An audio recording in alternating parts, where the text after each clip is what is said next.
Who's that? Commander Claw. Who's bad? Commander Claw. Welcome back to a Commander Claw. I'm starting a new series called 5 Cards to Make Your Commander Deck Fun. This is where I hype up and convince you to play these forgotten, underplayed cards. So let's go.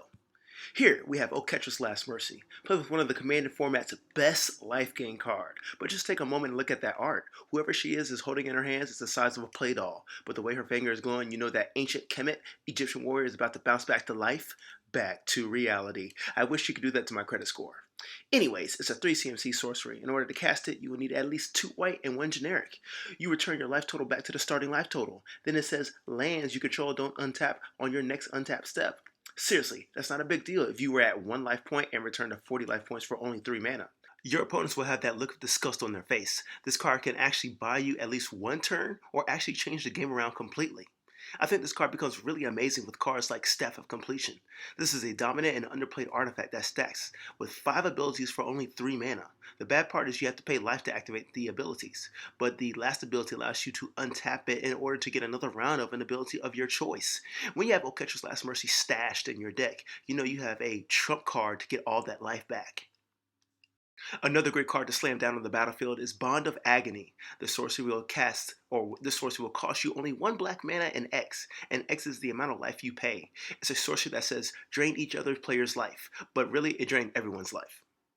Anyways, you can play this card in any order with Oketra's Last Mercy, depending on your situation. One scenario is drain your life first and then cast Oketra's Last Mercy. You might be in a scenario where you have more than life than your opponents, and you want them down to a certain life total or even 0. Then cast Oketra's Last Mercy to bounce back to 40 life points. Okay, this is an instant from Streets of New Capenna. It's kind of an old set now, but it's still in rotation. I believe this card actually has value. Let me read it. For 1 generic blue and a white, this instant creates 2 1/1 fish tokens that can't be blocked. This is not really a big deal. Moving on to the second part, it says, then for each kind of counter among creatures you control, put a counter of that kind on either of these tokens. This is where it's powerful, and I immediately thought of all those creatures with shield counters. Shield counters say if the creature would be dealt damage or destroyed, remove a shield counter instead. Exotic Pets allows you to drop 2 bodies and essentially block 2 times because they have shield counters and all at instant speed. Now I'm going to present a way for you to gain life in black. But first you got to notice the artwork. This brother is petrified like the IRS is about to claim all those back taxes and child support. That doesn't happen too often, but Death Watch is one of those cards. It's an aura enchantment. It reads, enchant creature. Then it says, when enchanted creature dies, its controller loses life equal to its power, and you gain life equal to its toughness. Oh yeah, slap it on one of your opponent's creatures that is pretty big, or even one of yours, and watch it die. It has to go to the graveyard in order for you to gain life. Okay, if you like black creatures or vampires, you gotta try my girl Henraki Domnathi. She's slick and underwhelming commander, but I believe she's better in your 99 because she has so much value. Tap 2 black mana and 2 generic, you get a 1/3 flying vampire with 3 different abilities. You get an edict effect, draw a card, lose 1 life, that's Phyrexian Arena, or just transform her. This triggers at the beginning of combat, so when you cast her, you can do it that turn. And you can only choose 1 each time that hasn't been chosen. You gotta love the artwork because she looks so docile with a glass of wine, but yet mysterious. But you already know when you see a magic card that has that indentation at the bottom right corner with those numbers, they about to put the hurting on the battlefield.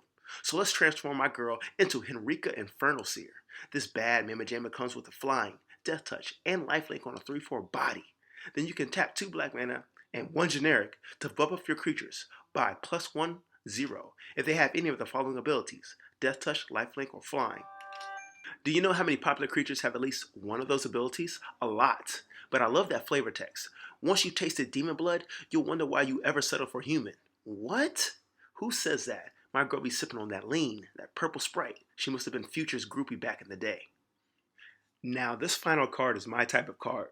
I'm trying to convince y'all it's okay to play those heavy CMC counterspells only because they give you extra value. I'm about to introduce you to the hater of all counterspells. Overwhelming Denial. The wave and artwork says it all. The spell can't be countered by spells or abilities for 4 mana. Then you can counter target spell. So you're about to stop the bullshit from all those other spells and abilities like an offer you can't refuse, cancel, fierce guardianship, force of negation, force of will, Erite Resurrected, Mirror Shell Crab, Void Mage Husher. The list goes on, but y'all ready Y'all really need to start playing Mirror Shell Crab because it's a mana leak in the form of an ability when you channel. Anyways, I'm going to add that on the next episode and give more details. Back to Overwhelming Denial, you can actually pay less, um, like only 2 mana for a search cost if you meet the certain requirement. In order to pay the search cost for only 2 blue mana, all you have to do is play another spell before it. This card is perfect to set someone up with the Okie doke. Now let's say you have 2 counters in your hand. One counter is an offer you can't refuse, and the other one's Overwhelming Denial.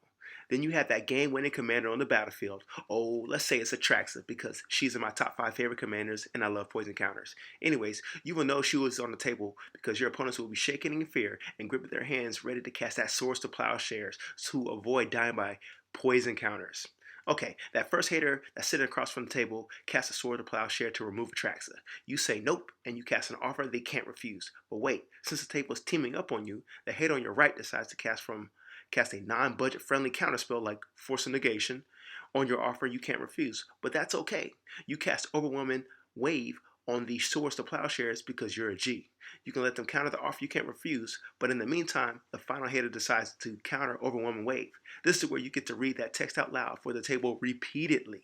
This spell can't be countered by spells or abilities. Now watch the stupid face appear on all those haters. Then enjoy that last proliferate at the end step for the 10th poison counter to send yourself down victory lane.